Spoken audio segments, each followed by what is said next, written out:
Hello, ladies and gentlemen. This is Eddie Marcus here again. In my efforts to try to have an impact in the conditions of this society and what people get out of it, give to it, and receive out of the whole process,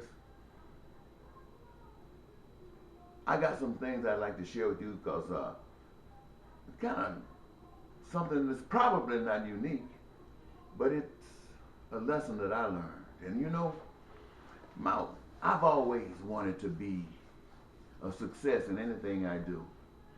I was going to be a movie star, destined to be a movie star. Come out of high school, going into college, no doubt in my mind, I was going to be as good a movie star as Michael Jackson was on stage. But I got married early, and that's no excuse. I went to Chicago, and I began to work for the government on the one hand. That was my good job to bring a nice check. And I moonlighted as a DJ and doing entertainment acts on the side while I spent some time with my new wife. But my dreams were to go to Hollywood. But during the process of working with the VA and doing my DJ stuff, and I got sidetracked. My sidetraction came from something that happened to me when I was a kid. When I was a kid, I grew up raised by some very old people. And these old people made me go to church all the time. And when as a kid, you know, kids grab stuff really easy. And when I go to church, I would hear whoever's speaking. They always made Jesus look so fantastic. And like, people might have idols, you know. I'm not going to even name who your idol might be, but you know who your idols are. I had one. It was Jesus. If there was anybody that was worth duplicating or being like, it was Jesus. Jesus was wonderful. Jesus didn't want anybody hungry. He didn't want anybody homeless. Jesus was just so great. Aside from walking on the water and stuff like that. And I sure wanted to be like Jesus. So as I went out there in this world and engaging myself in the daily activities of life, I began to see things that made that side of Jesus that I'd always hungered for stand up.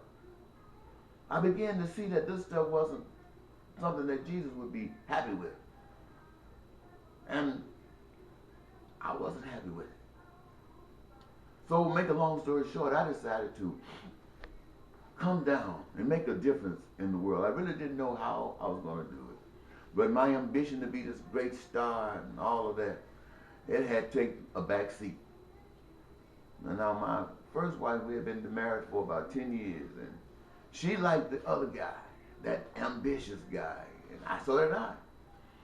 But now this new guy just didn't fit in with her plans, and so we ended up splitting.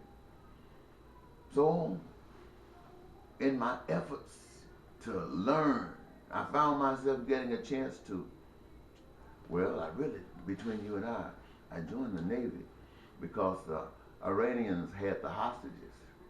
And I wanted to get in the middle of that. I thought there might be a military conflict, and I was going to volunteer with the Navy to be out there in the Persian Gulf. So it happened, stuff got rough, I might be one of the dudes that get killed. But it didn't happen like that. I ended up getting nothing but what you would call vacations. Yes, we did our military stuff, but in the Navy sometimes you get a chance to go out and do your work on the seas. Then you go into ports. Now when you're out on the seas, you're working, but you're saving money. Oh, I better speed this up. And you go into ports, and you just have a good time, so I got a chance to do a lot of that.